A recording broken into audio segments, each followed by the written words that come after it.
IVC, how's it going? Thought I'd make another video. It's been a few weeks since my last one. I've got a few things to show, so I don't know whether you can hear what I'm playing now. This is something that I picked up a few weeks ago.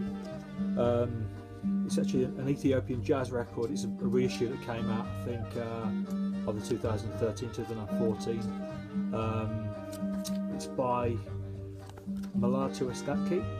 I hope that's how I pronounce it right, but yeah, I've checked this out online over the last 12 months or so. It's one of these things that I've had on my wish list to buy, you know, on these various sites, whatever, and I finally got around to picking it up I say a few weeks ago.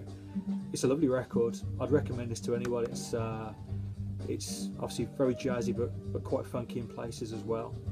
I think it's sort of 60s jazz, but yeah, I'd recommend this. Anybody that likes that sort of funky jazz thing, something a little bit different, I'd recommend this. Yeah, right. Another African record. This is an original press. I think this is late 70s, early 80s. It's a Ghanaian press. Dr. Gaius and his Noble Kings. This is a high life record. I've been buying a lot of Afrobeat stuff over the last few years, and bits of high life.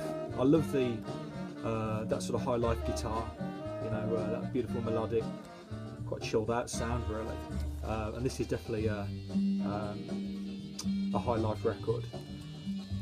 As I say, I'd recommend this as well. I found a seller actually on eBay who's been clearly selling quite a big Afrobeat or high life collection, and over the last 12 months I've been picking up bits and bobs from the same guy. It's nice to find a seller whose gradings are on the conservative side as well, so there's been a few things that I picked up from him where I'd have graded them higher, so so the moral of that story is to buy records from him and not from me, I suppose, but yeah, it's a nice record. Recommend that. Actually, the one thing that I like about buying African presses is that you see a lot of labels that you wouldn't otherwise see. That's one of them there. You know, I've always bought a lot of soul and funk stuff, and I suppose, you know, living in the UK, you're only ever going to see so much soul and funk stuff. You tend to see the same stuff over and over again. So looking to African stuff, you're actually seeing something different, a little bit more interesting. So, and while we're talking about funky, this is Sharon Jones and the Dat Kings. It's their new Christmas album, which has just come out. I think it came out at the end of October.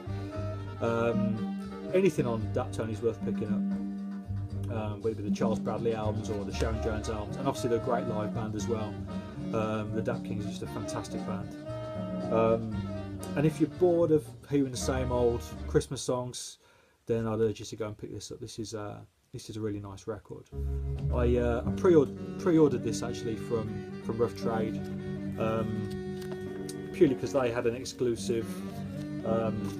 It's red vinyl, but the Rough Trade edition also came with a nice Daptone booklet, as well as an additional flexi as well, which is pretty cool. So, bit geeky, but I like that sort of stuff, you know. So, cool.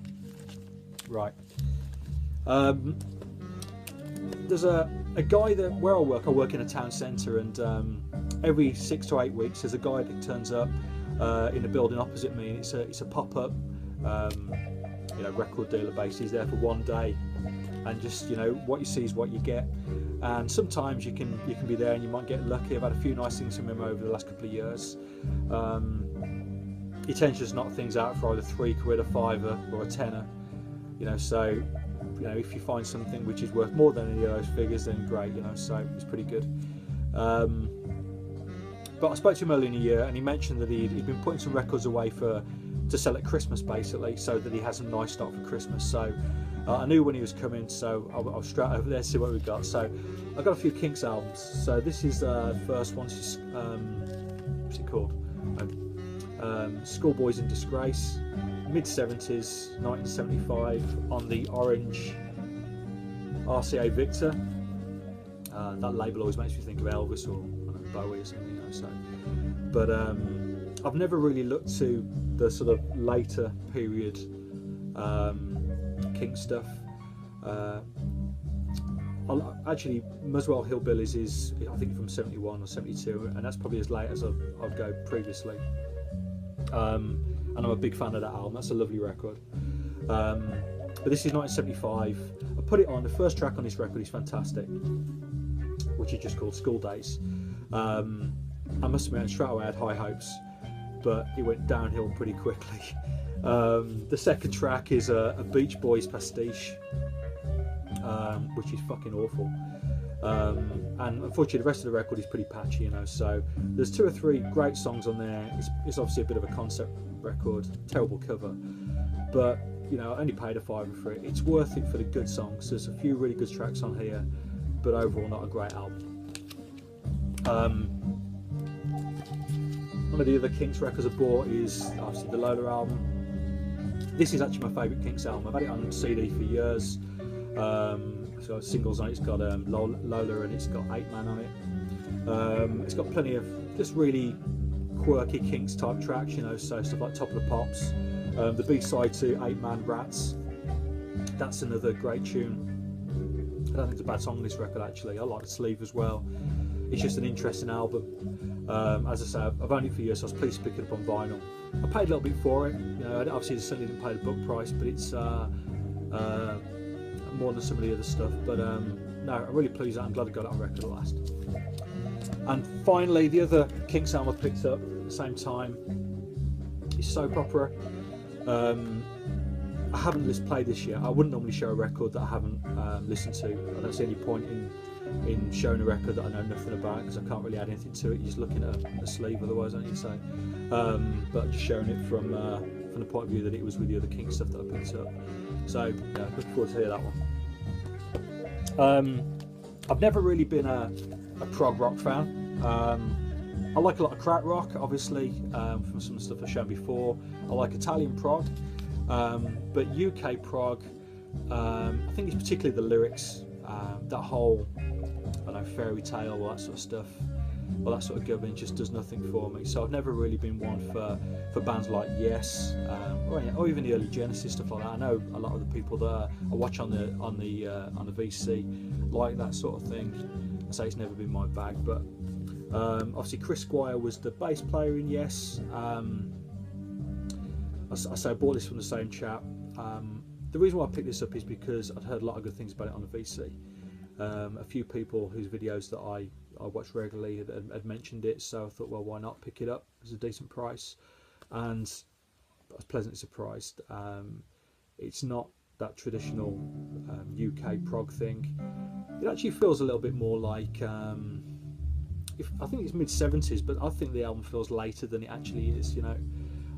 I do quite like the King Crimson stuff from the early 80s, where it's perhaps leaning a little bit more towards the likes of Talking Heads, and I don't know, part of this has got that sort of feel to it as well. Yeah, I was pleased to pick it up, and I've played it quite a few times actually over the last fortnight or so. Definitely recommend it, and it's got a great bass guitar sound. Play the bass myself, and you know, I suppose it's one of those sort of things, you know, you always listen out for the rhythm section basically. It's got a great rhythm section on that record. A couple more records from that same chap. Got a couple of Amundel 2 albums. This one, yeah, Carnival in Babylon, 1972. You know what you're getting with Amundel from that period. You know, just that classic krautrock sound. I hadn't heard this previously. I didn't know anything about it. I've got some of their other records, but not this one. And a great listen. Yeah. This one I have played, but I perhaps need to give a few more plays as well. I've only sort of picked at it so far. This is Wolf City, I think, isn't it? Yeah. Also, I think from 72 on the United Artists label. Both of these were a good price as well. I think I paid 10 or 12 quid for each of these. I think that's a cracking price for original krautrock from that period. Another nice album as well, so definitely recommend that.